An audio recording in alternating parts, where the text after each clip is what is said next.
Amigas y amigos, ¿cómo están? Bienvenidos, estamos en el Cara a Cara. Siempre domingo, Red Televisión a las 13 horas, de 13 a 14, siempre de 13 a 14, hace, por Dios que hace tiempo, 2 décadas y más, siempre conversando. Tenemos un invitado muy particular, pónganme mucha atención. Tratamos de tener gente, personas, personalidades interesantes, transversales, los unos y los otros aquí en Red Televisión, aquí en el Cara a Cara. Usted lo sabe. Tenemos un invitado muy particular, él se llama Ricardo Caponi, con doble P, Ricardo Caponi, psiquiatra, médico cirujano de la Universidad Católica de Chile, bachiller en filosofía, psiquiatra de la Universidad de Chile, psicoanalista, miembro del Consejo Asesor del Centro Latinoamericano de Políticas Económicas y Sociales, CLAPES, ex profesor del Departamento de Psiquiatría de la Universidad de Chile, del Departamento de Psiquiatría de la Universidad Católica, de la Escuela de Psicología de la Universidad Católica, psicoanalista con función didáctica y profesor del Instituto de Psicoanálisis, miembro del comité, llego hasta acá, son como 10 páginas, don Ricardo Caponi, aquí para una conversa seria, franca, como a usted le gusta. Bienvenido, Ricardo. Encantado. Por favor, nos vamos a tratar de usted, porque sí nomás. Porque sí nomás. Ricardo, Caponi viene de capo porque tú eres un capo. Gracias, Tom. Ajá, eres un capo. Todo el mundo lo sabe por lo demás. Además, acabo de leer tu último artículo, porque escribes a cada rato, ni heroísmo ni santidad, en el Mercurio de hace algunas horas, y lo vuelvo a dejar para que el director, ahí está, ni heroísmo ni santidad, lo leí hace algunas horas, realmente impresionante, y tienes este último libro que se llama Felicidad Sólida, sobre la construcción de una felicidad perdurable. Ricardo Caponi, ahí está. 500 páginas, 600 páginas. 500 páginas. Te agradezco mucho que me lo hayas enviado hace algunas horas a la productora. Lo leí a saltos porque mi vida es a salto. Pero espero leerlo antes que salgas con tu nuevo libro. Y me interesa mucho tu opinión. No, por favor. Tu opinión. Ricardo, ¿qué nos pasa en la sociedad chilena contemporánea? Antes de partir la conversa tú me preguntabas, ¿y tú crees que esto se viene, este pantano en que estamos viviendo, lleno de violencia, insatisfacción, tristeza, dudas, desconfianzas? ¿De cuándo se viene? Y yo te dije en mi inocencia y candidez, ahora unos 15 años, desde que dejó de llover, te dije yo. Y tú me dices, en una de esas, fue de antes, viene de antes la cosa. Tú eres el sabio, cuéntanos qué pasa. No soy ningún sabio. No, pero un estudioso y un tipo con un currículo impresionante. Y lo que quiero decirte es que lo hago desde la aproximación de mi oficio, o sea, desde análisis psiquiátricos, psicológicos de la realidad, más que análisis propiamente políticos, porque no soy un experto en eso. Sí. Mirá, así las cosas, cuando un país pasa de un estado de subdesarrollo con altos niveles de pobreza a ser un país desarrollado, en esa transición hay estudios muy interesantes que muestran en China, en Corea del Sur, en Irlanda, se produce una disminución del nivel de felicidad de la población. Y eso tiene que ver con que entramos a otra cancha a jugar.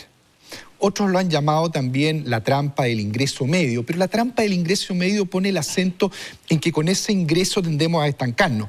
Acá el acento está puesto en que aumenta el malestar de la población, porque las expectativas suben.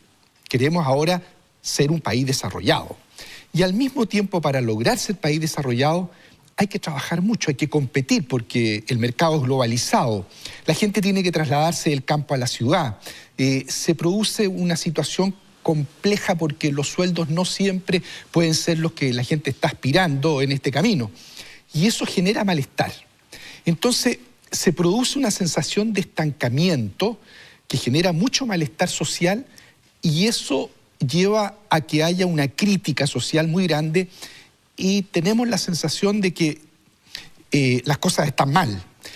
Y eso produce una reacción social a veces hacia la disminución de la inversión, del crecimiento, del desarrollo, y podemos caer ahí en una situación en la que describes lo que tú acabas de decir, de estancamiento. Y eso, Ricardo, significa finalmente, o inicialmente en esta conversa de una hora, que los individuos son cada día menos felices. ¿Es la sociedad la que va matando la felicidad de los individuos o son los individuos los que de alguna manera van sembrando infelicidad? ¿Qué viene antes? ¿Qué viene después? ¿Cómo es la cuestión? Sí, pero hay un punto importante. Sí. Si tú te fijas en las últimas encuestas que se han hecho sobre felicidad, Chile es el país más feliz de Latinoamérica. Es y increíble. uno de los 20 más felices del mundo. El punto es que esa medición de felicidad se hace de la siguiente manera. Le preguntan a una persona, usted de una escala de 1 a 10, ¿cuán satisfecho está con su vida? Y eso tiene varios sesgos, porque la gente no quiere decir que en realidad lo está pasando mal, es desgraciada, porque la felicidad es un bien y por lo tanto todos queremos tener ese bien. Y eso ya tiene una distorsión. Y lo otro es que este concepto de felicidad, de satisfacción con la vida, dice relación con cuán mejor estoy yo que mis generaciones pasadas. Claro. Y en ese sentido los chilenos estamos mucho mejor Claro. que nuestras generaciones pasadas. Claro. Por lo tanto, la gente contesta con estos sesgos de que además uno tiende a recordar los momentos buenos y a olvidar los malos, contesta un 80% que en realidad está satisfecha con la vida. Pensando mucho en el pasado y en el devenir.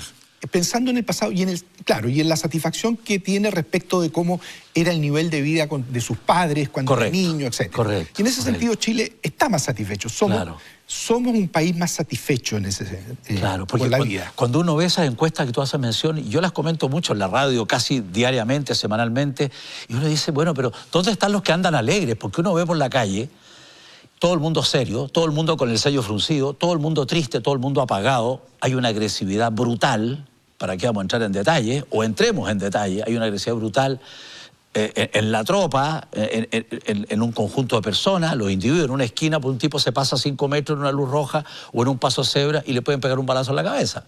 Es que lo que tú estás describiendo, Tomás, tiene que ver con otra variable de la felicidad, que se llama bienestar emocional.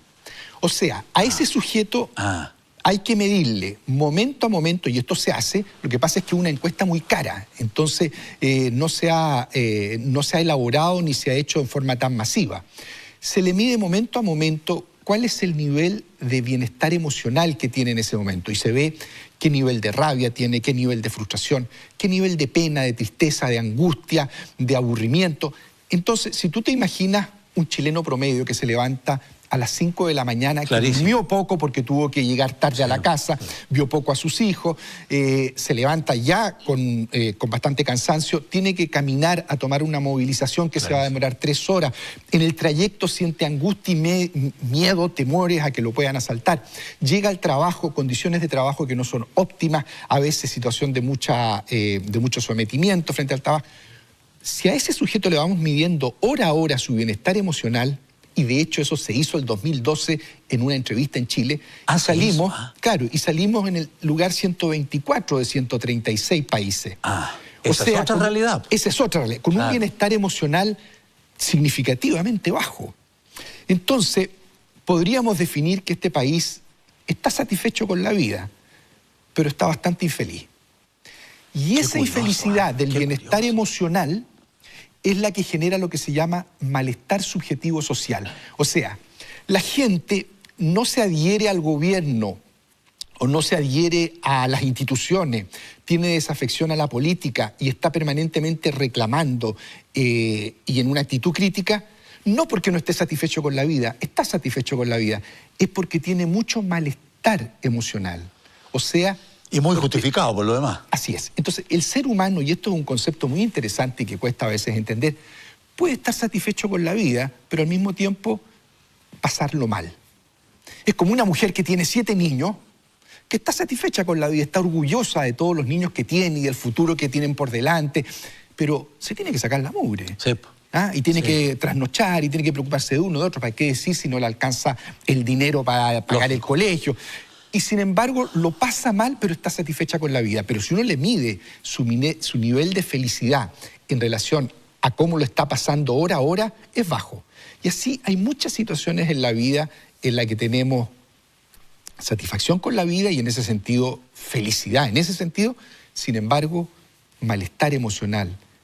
Y hace 2, 3, 4 décadas, Ricardo, éramos un Chile mucho más subdesarrollado, más desigual, más pobre, con miseria, más tercermundista y más aislado. Pero algunos dicen, antiguos, como se decía en el campo, que éramos como más felices, ¿o no? ¿O eso es mitología nomás? ¿Sabes por qué no creo? Porque todos los estudios muestran que bajo un ingreso per cápita de $20.000, ¿Ya? la gente lo pasa mal. Ok. O sea, para poder acceder a un cierto nivel de felicidad, uno tiene que tener resueltas algunas necesidades básicas. Y esas necesidades básicas se supone que cerca de los $20.000 per cápita anuales es lo que da ese nivel mínimo.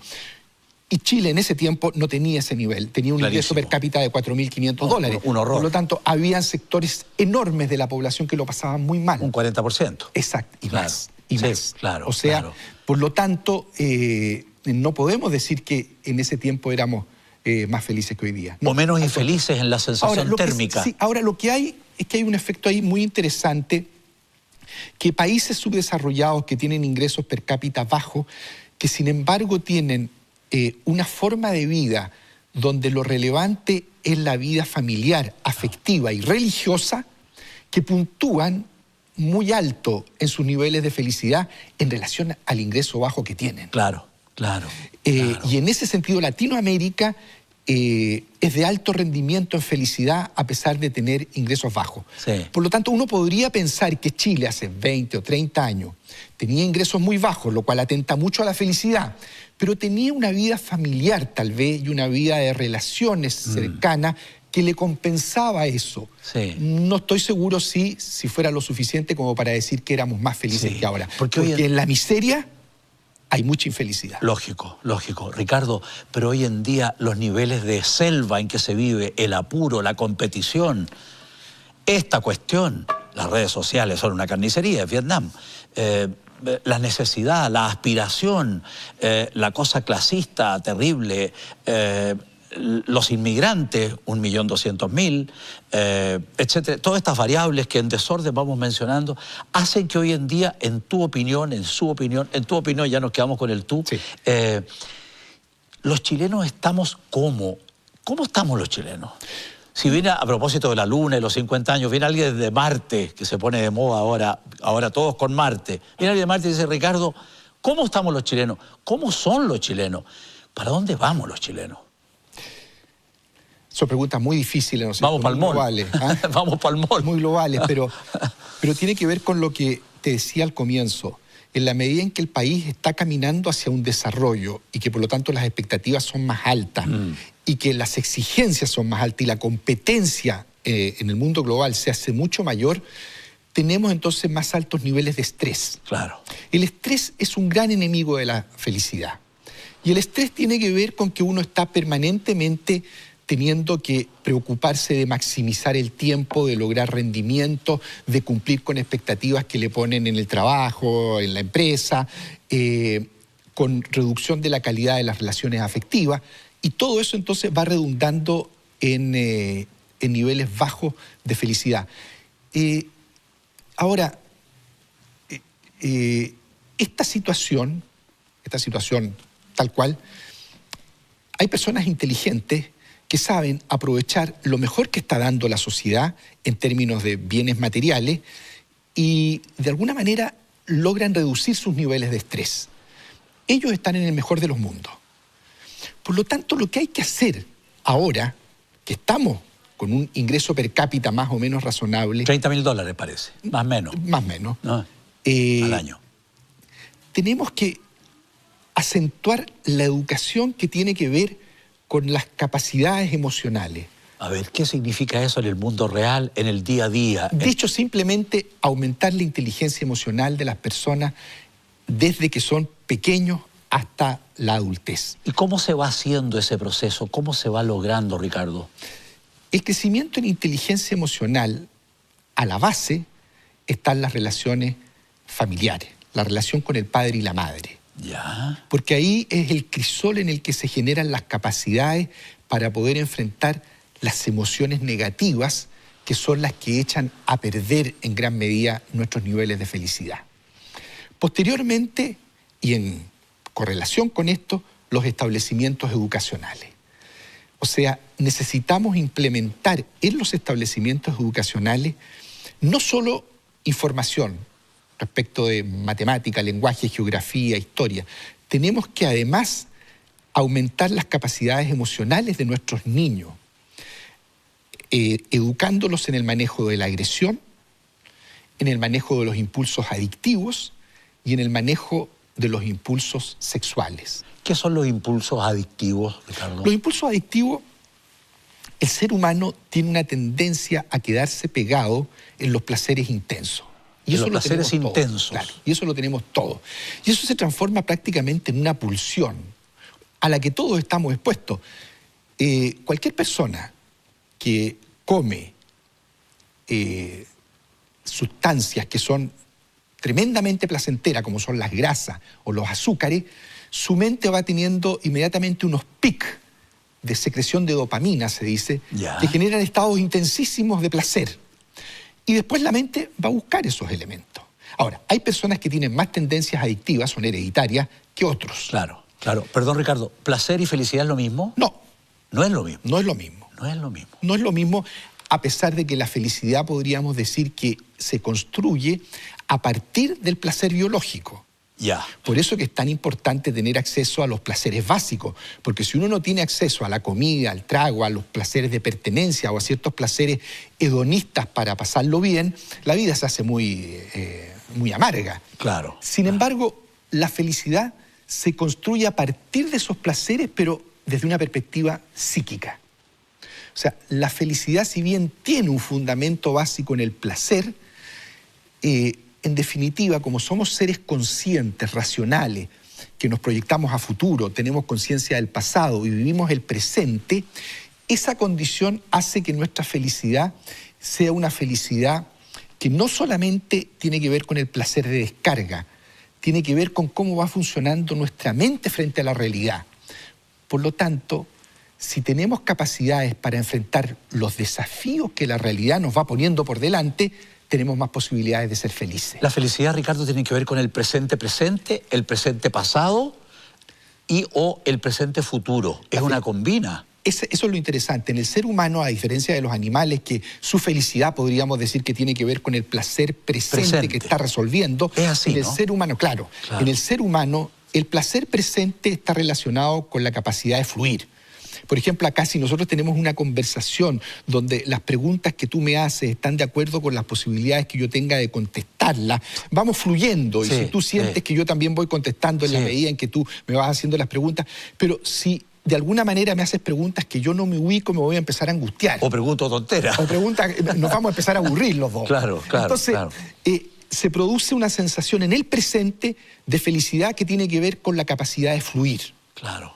Ahora, en relación al futuro, lo que podríamos llamar felicidad tiene que ver más bien con la tranquilidad que tengo respecto del futuro, porque si estoy angustiado con lo que me va a pasar al salir de aquí o en unos años más, se me echa a perder mi nivel de felicidad. Y con otra variable muy importante que también se construye, que tiene que ver con la esperanza. O sea, la sensación de que a pesar de que tenga dificultades, de que la vida es muy difícil, yo tengo la esperanza de que voy a salir adelante. Y en relación al pasado, que también es muy importante, si estoy con un problema que no he resuelto y me siento muy culpable de lo que he hecho, voy a estar intranquilo. Por lo tanto, en relación al pasado se es feliz en la medida en que uno tenga una sensación de paz y una sensación de gratitud. O sea, el pasado ha sido un pasado generoso conmigo. Claro. Si tú te das cuenta, estos temas complejos se construyen. Sí. No es que la felicidad al ser humano le sea dada de por sí. Así nomás. Por eso que, si tú te fijas en el libro, yo soy relativamente crítico de aquellos que postulan una felicidad que es un poco simple, como de mirar lo positivo, negar las cosas malas, lo que te hace mal. Eso de la autoayuda fácil no es así la cosa. No, porque si nos damos cuenta, el ser humano es un ser complejo que tiene un pasado, un presente y el futuro, y donde la felicidad se construye en relación a esas variables fundamentales. Lógico, lógico. Ricardo, un instante, vamos a hacer una pausa, estamos en el Cara a Cara. Siempre domingo de 13 a 14 aquí en Red Televisión. Volvemos, no se mueva. Cuando Cara a Cara continúe. A veces pueden ser familias monoparentales, homosexuales. Lo importante es la calidad del vínculo que se crea en este triángulo.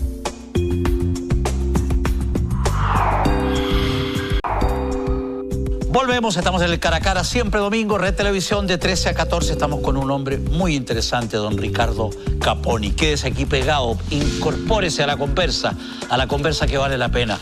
Ricardo, en las últimas horas, ni heroísmo ni santidad, el mercurio.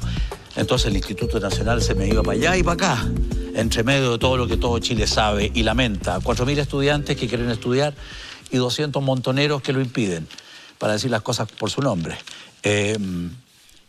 ¿Qué hay en este artículo de fondo y qué piensas tú de cómo se resuelve o cómo se debería haber resuelto el tema del Instituto Nacional? Que es una suerte de muestra de lo que estamos viviendo. Es una sinopsis, es una biopsia. Sí. ¿Qué Tiene hacemos? que ver con lo que estábamos hablando. Y con lo que estamos hablando. De una mala elaboración de las emociones y de la inteligencia emocional desde la infancia. Desde la infancia. Porque finalmente este es un desmande de la agresión que se transforma en violencia. Entonces la pregunta que hay que hacerse, ¿qué pasa que un establecimiento educacional termina en estos niveles de violencia? Que hoy día la violencia está totalmente desterrada en nuestra cultura como método para resolver problemas. Claro. Antes podía ser, hace 50, 100 años atrás, la violencia formaba parte como una alternativa para poder resolver y hasta se justificaba. Kant justifica la violencia en uno de sus escritos como situaciones límites en las que se debe hacer una revolución. Pero hoy día la violencia, hay incluso dificultades para, en un país como Venezuela, que está pasando lo que pasó, para poder apoyar una intervención violenta. Claro. Porque la cultura hoy día rechaza la violencia. Entonces uno se pregunta cómo uno de los liceos donde está la gente más brillante del país ha terminado en esta escalada de violencia. Porque la violencia no tiene que ver con la inteligencia, tiene que ver con las emociones. Y por lo tanto estos muchachos no han tenido una educación centrada en el buen manejo de la agresión. Esto termina entonces en que con los años los grupos que no tienen conducción educativa en temas emocionales se dejan llevar por las personas que funcionan mentalmente de una manera más perturbada. Esto puede resultar políticamente muy incorrecto. No importa. Pero la verdad es que cuando en una situación grupal se produce un cierto grado de regresión, o sea, una situación difícil, tenemos demandas importantes que no nos están solucionando, el colegio está funcionando mal, los profesores no nos responden y se produce una cierta regresión, va a surgir un liderazgo de aquellos que proponen las conductas más facilistas, claro, las más simplonas. Claro. Y dentro de esa está la violencia. Hacer peor el colegio. Exactamente. Los más cautos, los más inteligentes desde el punto de vista emocional, que se dan cuenta que esa no es una buena alternativa, no se oponen porque el liderazgo de estos es muy atractivo, porque son soluciones fáciles. Y de hecho el 66% del Instituto Nacional cree que en realidad la solución es la violencia. Porque no ha habido una educación que les muestre otros caminos y que les permita cuestionar a estos bacanes idealizados como que no son tales, sino que ellos más bien están mirando la realidad desde un déficit perceptivo. Claro, qué increíble. Entonces qué bien se va produciendo una pirámide donde en la punta están estos bacanes idealizados, hay una base enorme de alumnos que se dejan arrastrar por ellos en forma inconsciente, y a la base propiamente tal se produce entonces y en la base de estos alumnos que no son capaces de poner límite, se va produciendo una conducción hacia la violencia. Ahora, en forma paralela, esta misma pirámide se replica entre los padres y apoderados. Es lo que te iba a preguntar. ¿Y los papás? Es que padres y apoderados que también en algún momento de su juventud creyeron que la violencia era una alternativa para modificar estructuras y para modificar situaciones sociales, bueno, tienen una melancolía de ese pasado, asusan un poco esto, ¿para qué decir si es que hay partidos políticos y financiamiento político detrás de esto? Y al mismo tiempo pasa lo mismo que pasa con el resto, con la pirámide de los alumnos. Los padres más sensatos no quieren intervenir porque se sienten intimidados con estos grupos. Porque la violencia se destierra con medidas muy drásticas de oposición, porque son grupos que tienen mucha fuerza y por lo tanto requerirían un grupo muy potente de oposición. En el caso de los alumnos, este grupo de 4.000 alumnos convencidos de que la violencia no tiene cabida, pero eso no es así. Estos 4.000 alumnos no están convencidos. Estos 4.000 alumnos se dejan llevar por esta ola de violencia. Y en los padres y apoderados pasa lo mismo. Por otro lado, como estos bacanes que proponen soluciones fáciles y que producen un encandilamiento de un grupo grande. Perdón, y soluciones que no llegan. Y soluciones que no llegan, claro. Pero además que hay que tener presente que la descarga agresiva produce una sensación de placer. La descarga agresiva. Claro. Porque basta mirarlo nomás. Evidente, porque la descarga agresiva en la mente genera un placer un poco sádico. O sea, destruir a mi enemigo. Psicológicamente produce un placer y va generando entonces un fenómeno adictivo. Claro. O sea, ir sacando esta fuerza que tiene lo adictivo de la descarga agresiva en un establecimiento que va a través del tiempo instalándose en esto es muy difícil. Y como te digo, el grupo más sensato que puede cuestionar esto, pero que no se atreve, entre otras cosas no se atreve porque le teme mucho a quedar exiliado. Una de las cosas más dolorosas para el ser humano es sentirse exiliado del grupo. Y por lo tanto, se suben al carro. Y de esa manera vamos a ver. Entonces, ¿por dónde va la solución? ¿Por dónde va la solución? Ese es el punto. La solución es muy compleja. Pero obviamente que pasa por desidealizar la violencia como un método de solución de problemas. Desidealizarla en el sentido de una formación desde pequeño, donde se muestra lo enfermo que es aquel que hace bullying. O sea, desde pequeños se empiezan a dar cuenta que aquel que maneja las relaciones humanas a través de una agresión excesiva es una persona que tiene más bien una perturbación. No es que sea el bacán. Lógico, es exactamente lo contrario. Exactamente lo contrario. Lo que pasa es que nuestra tendencia es a privilegiar lo primitivo. Sí. O sea, el bacán es aquel que es el matón, el bacán es el seductor que ojalá salga con todas las minas posibles, ¿no es cierto? El bacán es el que fuma marihuana y que en realidad le importa un comino. Exactamente. Entonces, esa educación desde pequeño va instalando una cultura al interior del establecimiento educacional, que es lo que se llama una conducción educativa, que va desidealizando lo primitivo y va instalando cultura humana, donde ni lo adictivo, ni lo hipersexualizado o promiscuo, ni lo agresivo violento forma parte de la cultura al interior del establecimiento educacional. ¿Y quién le pone el cascabel al gato, estimado Ricardo? Esto es muy encuentro difícil. Genial y obvio, comillas, todo lo que tú has planteado, y clarísimo. ¿Pero quién le pone el cascabel al gato? Esto es muy difícil porque además requiere dos cosas importantes. Una que es una sanción severa o una, no sé si sanción es la palabra, pero una disciplina estrictísima donde no se acepta la violencia en ninguna de sus manifestaciones. Porque hay que dar esa señal, porque en la adolescencia, el adolescente se desarrolla no por lo que uno le dice o le predica, el adolescente se desarrolla por lo que se llaman procesos de identificación. Y si el adolescente siente que la violencia no es claramente disciplinada, digamos, y claramente recriminada, lo siente como que eso tiene aceptación y por lo tanto él se identifica parcialmente con esa violencia. Por lo tanto, primero hay que tener una conducta drástica que hoy día es difícil, porque los grupos que están en esta situación tienden a considerar aquello como algo represivo, impositivo, dictatorial, y tenemos un problema con eso. Pero ojo, que esto es muy importante. Cuando solamente se ejerce la disciplina impositiva, el adolescente reacciona diciendo: lo que pasa es que no me quieren entender y quieren deshacerse del problema. Y este es el típico autoritarismo de nuestros padres, de nuestras generaciones mayores, y genera más rebeldía y más violencia. Por lo tanto, esto tiene que ir acompañado de una actitud contenedora que tiene que ver con esta conducción educativa que te estoy describiendo, pero que es costosa.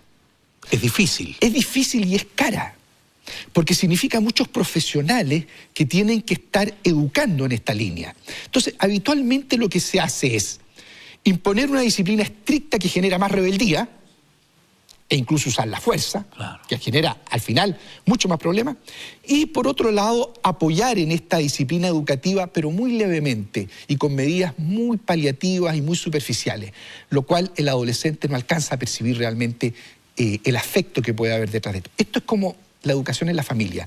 El padre debe ser una persona y la madre deben ser figuras que imponen un cierto nivel de autoridad. Pero si esa autoridad no va acompañada de contención cariñosa, genera o alejamiento o rebeldía, o sometimiento, que es peor incluso. Por lo tanto, el padre y la madre tienen que imponer una cierta autoridad, pero en forma cariñosa, contenedora. Cuando falta aquello, se produce esa sensación del adolescente: estos viejos se quieren deshacer de mí nomás. Quieren que yo me porte bien y que sea ordenado para ellos estar tranquilo. No es que me quieran educar. Cuando el padre y la madre ponen disciplina, pero al mismo tiempo son contenedores con sus hijos, los escuchan, mantienen buena comunicación, se preocupan de los problemas esenciales de ellos, ese adolescente siente que esos padres lo quieren. Y en ese caso no recurre a conductas ni de extrema violencia ni de autoagresión. Esos son los hijos que uno puede estar tranquilo, que no van a consumir excesos de droga, ni van a andar a altas velocidades, ni van a correr riesgos excesivos. ¿Por qué? Porque están regulados por el cariño. O sea, mis papás me quieren. Esto mismo, en cierto sentido, hay que trasladarlo a una institución educativa. Que sientan que las autoridades los quieren. Eso era un poco sensiblero, pero lo estoy diciendo en el sentido de que están preocupados realmente de sus problemas y van a implementar un montón de medidas entre las cuales hay costo de recursos materiales involucrados. Sí. Y al mismo tiempo me ponen una disciplina porque yo tengo que saber atenerme a esos principios. Me parece genial la descripción que has hecho y yo te pregunto, ¿qué crees tú, qué sabes tú con tu experiencia y tus conocimientos y, en fin, ¿qué porcentaje de los papás entienden lo que tú has descrito?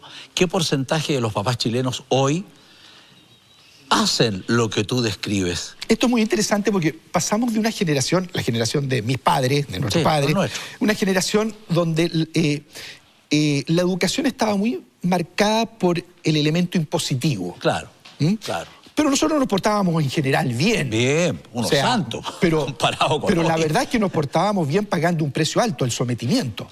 Claro, eran reglas. Y generaciones nuestras, yo podría decir que incluso éramos menos creativos que los actuales. Es verdad. O sea, hoy día las generaciones actuales son realmente interesantes. Sí. Y son cabros llenos de talento. Llenos de talento. Y muy creativos. Sí, claro. O sea, nosotros teníamos y pagábamos el precio de que nos portábamos bien, pero por sometimiento. Ahora, sí, en la generación actual hay una cantidad de reventados, como dicen, que nosotros no conocíamos en nuestra generación. El problema es cuando estos reventados toman el control de los grupos, porque ahí se genera una situación caótica que nos hace decir, estamos mucho peor que antes. Si el punto es que en una sociedad de mucho más libertad, se produce gente mucho más creativa y se produce gente también mucho más dispersa, con mucho más trastornos de identidad y con mucho más problemas. Por eso que es tan importante entonces la conducción educativa, porque ahí, y ahí voy a tu pregunta, hay padres hoy día que mantienen una educación al interior de sus hogares donde integran muy bien la disciplina con la preocupación de sus hijos. Todo el conocimiento de la psicología, de la importancia de la relación cercana con los hijos, que nuestros padres no tenían, a muchos los ha permeado y los hace estar muy preocupados de sus hijos en estos elementos. Por otro lado, los colegios han influido mucho en que los padres se preocupen de esto.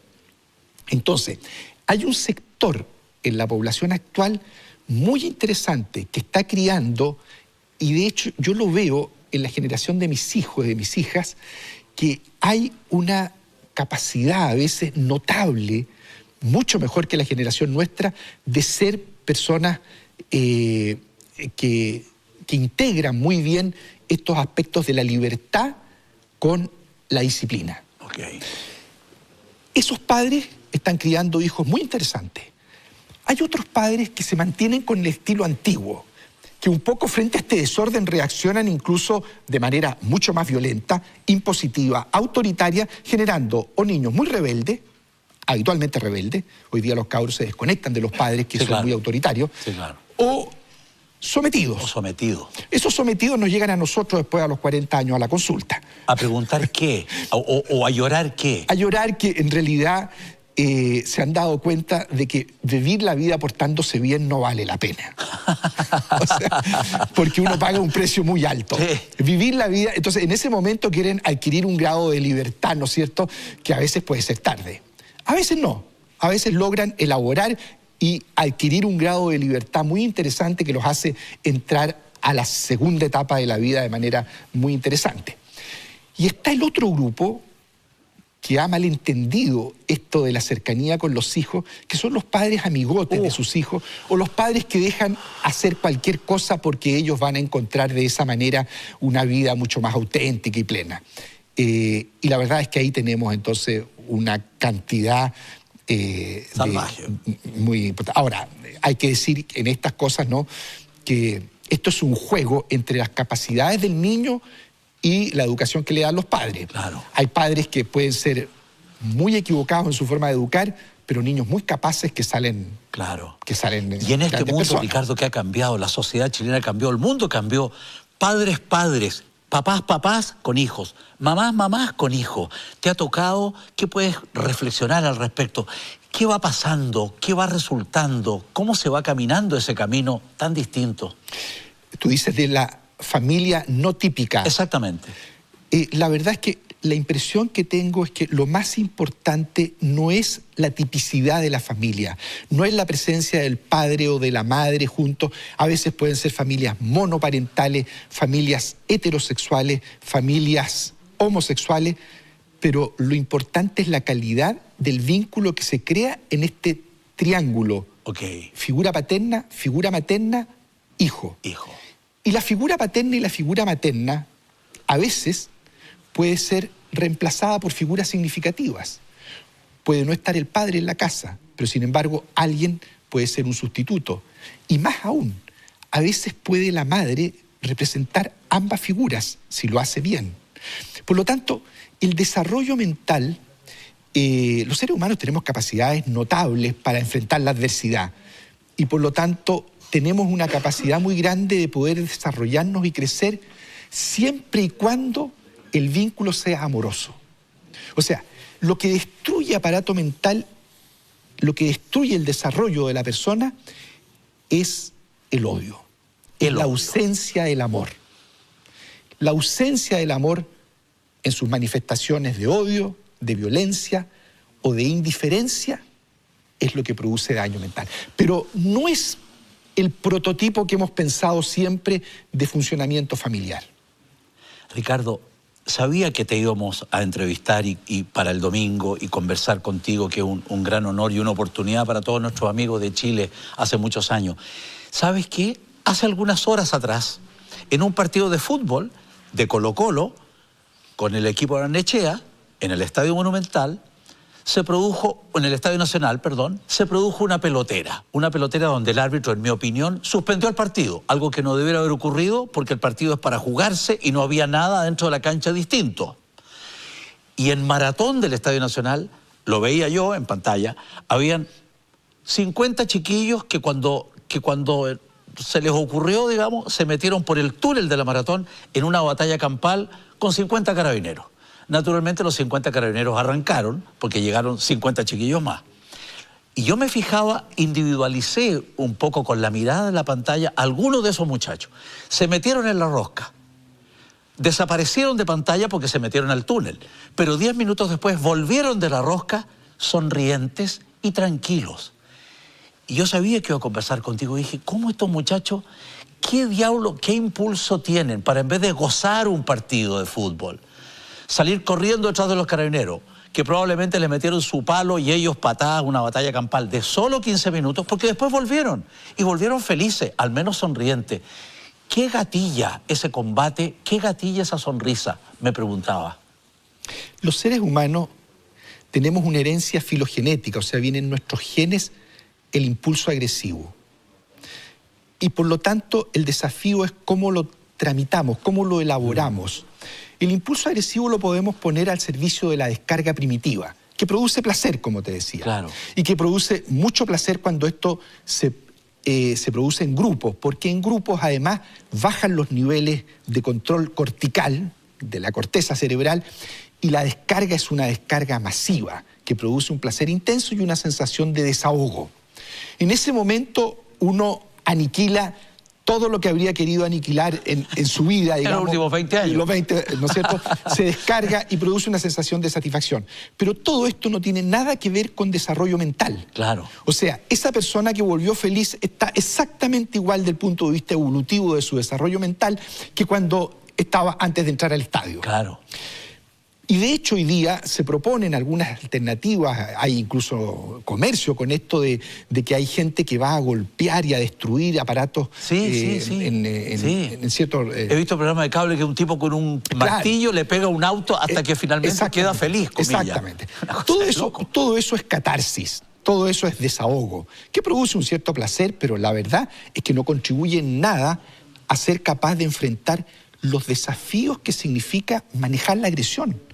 Manejar la agresión es un desafío complejo, porque la agresión está siempre circulando en nuestras relaciones. En 20 minutos tú te das cuenta, cuando juntas a dos personas cara a cara, quién quiere dominar a quién. El ser humano es así, y da lo mismo. Dos personas al azar y tú te vas a dar cuenta inmediatamente quién está tratando de dominar a quién. Si son dos personas de carácter dominante, se va a armar una trifulca a poco andar. Si son dos personas de carácter sometido, se va a producir una especie de endulzamiento de puro alabanza el uno hacia el otro. Si uno es sometidor y el otro es dominante, rápidamente van a buscar su equilibrio. El ser humano tiene esa tendencia. La agresión es un instinto que nos hizo ser una especie que arrasamos con los neandertales y con otros, y con los depredadores, etc. Por lo tanto, el desafío es cómo ponemos la agresión al servicio del desarrollo mental. Claro. La agresión es tan importante que el pronóstico de una relación de pareja y de cualquier relación íntima, relación con los hijos, relación con los padres, relación con un amigo, depende más que de cultivar el amor, depende de cómo la pareja se depura del odio. Qué brutal. Porque la relación de pareja es una relación muy exigente en la intimidad. Habitualmente se tiene una gran expectativa de la pareja. Pero eso está expuesto a muchas frustraciones. Y la frustración produce rabia. Y la rabia, resentimiento. Y el resentimiento, odio. Una pareja que va depurando eso, que lo va elaborando, que va trabajando, el amor brota solo. Porque los seres humanos tenemos una tendencia muy grande, así como a la agresión, tenemos una tendencia muy grande al vínculo afectivo. Claro. Si nos vamos limpiando de la agresión, vamos instalando entonces una relación amorosa. Las mujeres manejan en general, y esto tiene que ver con la cultura patriarcal machista, y hay un elemento, si bien hereditario, los hombres somos 9 veces más agresivos que las mujeres. 9 veces más. Exacto. Por lo tanto, educamos a las mujeres desde pequeñas con una cierta temor a la agresión. Una mujer que maneja bien la agresión, que pone sus límites, que se hace respetar, que defiende su sano orgullo, es una mujer que no va a dejar que el marido avance y termine finalmente sometiéndola. Y va a establecer una relación en simetría. Y esa relación es muy sana. En cambio, la típica educación patriarcal machista es que la mujer tiende a aguantar, a resentirse y finalmente a separarse. Y hoy día, porque antes las parejas no se separaban porque era socialmente mal visto y era muy sancionado, hoy día sencillamente se separan. Entonces, el pronóstico de una relación de pareja, si tú te das cuenta, tiene mucho que ver con este manejo de una emoción tan importante como la agresión. Por eso que el objetivo de este libro que yo escribí... Sí, lo vamos a abordar en los próximos minutos. Felicidad sólida. Tiene como objetivo plantear que en algo estamos de acuerdo en la sociedad. Todos estamos de acuerdo, que queremos perseguir la felicidad. Porque hace más de 10.000 años atrás, lo más valorado en la sociedad era ser héroe. Héroe. Héroe. El héroe era el valorado en la sociedad. Era la persona que conquistaba terreno, que defendía, que se mantenía con esa característica. Que invadía, etc. Ese era el hombre valorado. Posteriormente fue el hombre bueno, santo. O sea, el que seguía la palabra de Dios. Por 1500, 2000 años. En el Renacimiento nos vamos centrando en la realización propia del ser humano. El hombre es el centro del universo, ya no es Dios. Y esto con los años, después de 400 años en distintas modalidades, hemos llegado a plantearlo desde el punto de vista científico. Lo que queremos es tener bienestar emocional y satisfacción con la vida. O sea, felicidad. No queremos nada, diría por ahí. Vamos a ir a una pequeña pausa, Ricardo. Estamos en el Cara a Cara. Siempre domingo, 13 horas. Volvemos en un instante. Cuando Cara a Cara continúe. Una buena relación con los hijos, los adolescentes cuestionan al padre y el padre se deja cuestionar por ello y crece.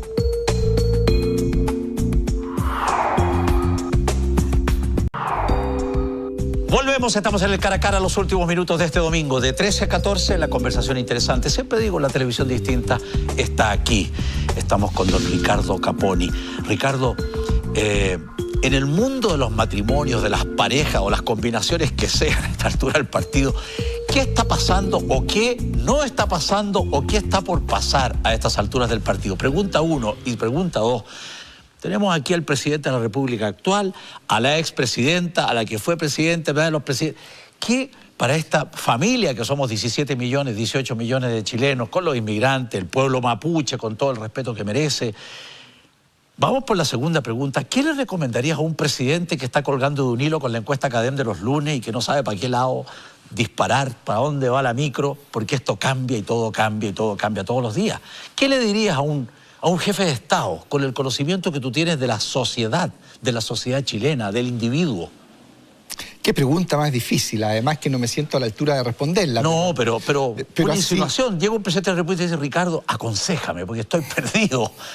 Tenía 50 puntos de apoyo y ahora estoy en 29. ¿Para dónde voy? ¿Qué hago? ¿Qué digo? ¿Qué no hago? Voy a decir algo que es una sensación que tengo desde hace muchos años respecto de la conducción muy centrada en los líderes. Esto habitualmente en todas las instituciones y así también en un país.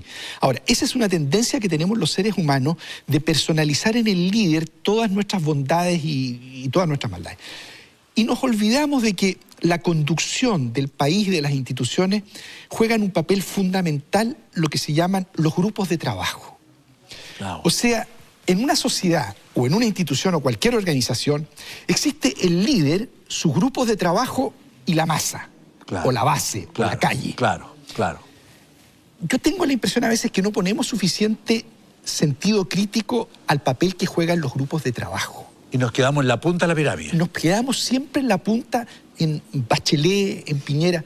Si uno hace un análisis, diría, a mi juicio, sin ser un experto en política, pero sí conocer lo que tiene que ver con dinámicas grupales, yo tengo la sensación que la nueva mayoría tuvo serios problemas, no por el liderazgo de la Bachelet propiamente tal, si bien ella contribuyó, por los grupos de trabajo. Grupos de trabajo que establecieron con ella una relación que se dice de dependencia, donde no fueron capaces de poder cuestionarle ni limitarle a ella la visión que tenía de manejo del país, que de alguna forma se llevó a un extremo y produjo la crisis que sabemos que produjo y la desafección de la gran población. Claro. O sea, los grupos de trabajo no supieron leer bien lo que estaban demandando las bases, ni tampoco transmitirle bien al liderazgo esto. Por lo tanto, así un consejo en general, yo diría a un líder como un presidente es, preocúpese de la calidad de sus grupos de trabajo. Tener buenos equipos de trabajo, oírlos, escucharlos, atenderlos. Exactamente. E intercambiar. Exactamente, porque creo que en esa dinámica, liderazgo, grupos de trabajo, es donde se produce, en definitiva, la conducción acertada de la organización, de la institución o de una nación. Claro, claro. Ricardo, y la primera pregunta, ¿qué está pasando con las parejas, con las disparejas, como digo yo, con los matrimonios? Siglo XXI, invierno, siglo XXI. Es algo muy interesante lo que está pasando, porque pasamos de que la concepción de pareja era una sociedad para tener hijos. Esa es la verdad. Era una sociedad en la cual no se cultivaba la relación de pareja en intimidad con las 4 características esenciales que hoy día concebimos una relación de pareja: proyectos en común, buena comunicación, capacidad de contención mutua y buena vida sexual. Las parejas en la generación de mis abuelos, para ir bien atrás, la verdad es que no tenían esos propósitos. No, los propósitos eran, de hecho, en el área sexual, para ponerlo de manera más simple, sí, claro. El hombre tenía una sexualidad disociada, la mujer una sexualidad reprimida, en general eran malos amantes y el hombre tenía parejas por fuera y la mujer más bien no le interesaba esa área. Los proyectos en común prácticamente no se compartían, excepto algunos que eran llevados por el hombre en cierto caso y por la mujer en otros. O sea, una falta de simetría, comunicación bastante. Hoy día tenemos una aspiración ambiciosa, cumplir esta relación en intimidad, enriqueciéndonos en este camino afectivo en el que buscamos buena comunicación, contención emocional mutua, una buena vida sexual y proyectos en común. Eso genera una estabilidad emocional y afectiva enorme.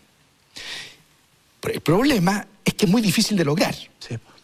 Y por lo tanto, en la medida en que nos hemos puesto esta expectativa tan alta, en condiciones, por supuesto, de libertad, porque esto no puede sino surgir en condiciones de libertad, se produce mucho fracaso. Pero yo me imagino que en el trayecto vamos a ser capaces de ir construyendo estas relaciones de muy buena calidad, cuya finalidad entonces no es una sociedad para tener hijos, es una relación cuyo objetivo es que crezcamos juntos, tal vez no para toda la vida, puede que me cuesta decir para toda la vida, pero para construir una relación que resulte muy nutritiva afectivamente, con mucho sentido para mí y que me haga crecer y desarrollarme. El concepto de desarrollo hoy día en la sociedad es muy importante. La gente quiere crecer y desarrollarse. Estos no eran conceptos de hace 100 años atrás. Claro, claro. Y la relación de pareja es una relación que se presta mucho para esos procesos. Y desarrollarse intelectualmente, materialmente, tener más, veranear en un lugar mejor, viajar o en un conjunto, es la suma. Y afectivamente. Para crecer en inteligencia emocional, uno tiene que tener un otro que le diga, mira, somos animales de autoengaño. Claro. Y por lo tanto, qué buena. Claro, por lo tanto necesitamos un otro que nos muestre de qué manera yo me estoy pisando la cola y de qué manera me estoy autoengañando y voy llevando a contradicciones que me echan a perder mi calidad de vida. Eso lo puede hacer un terapeuta, pero bueno, la verdad es que los terapeutas no inventamos el desarrollo psíquico. Claro. Lo puede hacer una persona en el desarrollo de la intimidad. Y ahí la pareja juega un papel muy importante. Me permite a mí crecer, desarrollarme, conocerme a mí mismo. También en la relación con los hijos. O sea, una buena relación con los hijos, los adolescentes cuestionan al padre y el padre se deja cuestionar por ello, claro, y crece y se desarrolla. Sí, sí. Y el hijo se desarrolla por la interacción con el padre. Hay un sentido crítico, ¿ah? Evidente. Y también en la relación con un amigo. Un amigo es un amigo franco, abierto. O sea, la relación en intimidad tiene esta gran cualidad. Hace desarrollar el aparato mental. Hace desarrollar nuestra vida afectiva. Hace desarrollar nuestra creatividad. Y a partir de fines del siglo XIX hemos descubierto la importancia de que el hombre se desarrolle, crezca para poder tener una vida grata y en felicidad. Claro, claro. Ricardo, se nos fue el tiempo, 1 hora de conversación. ¿Qué quieres decir en 2 segundos en relación a este libro, el último de los tuyos, de una serie de libros muy interesantes, Felicidad Sólida, con un subtítulo sobre la construcción de una felicidad perdurable? Finalmente, ¿qué quieres decir? ¿Con qué quieres rematar estas 500 páginas? Con que podamos construir un referente de construir nuestra vida en torno a un concepto de bienestar emocional y satisfacción con la vida que sea convincente. Y que incluso a partir de ahí podamos compartir ciertos principios básicos para que no caigamos en contradicciones como las que nos está llevando la sociedad hoy día, la sociedad de consumo. Claro, claro. Ricardo, ha sido muy interesante, apasionante escucharte. Podríamos estar 2, 3 horas conversando. Tenemos chocolates, los mejores. No, te agradezco, Tomás. Mínimo. Muchísimas gracias. Y encantado que hayas venido al cara a cara y toda la suerte del mundo y arriba los corazones como siempre. Muchas gracias, Ricardo. Gracias, Tito. Encantado. Con ustedes, próximo domingo, cara a cara. Usted sabe, la televisión distinta está aquí, arriba los corazones. Gracias.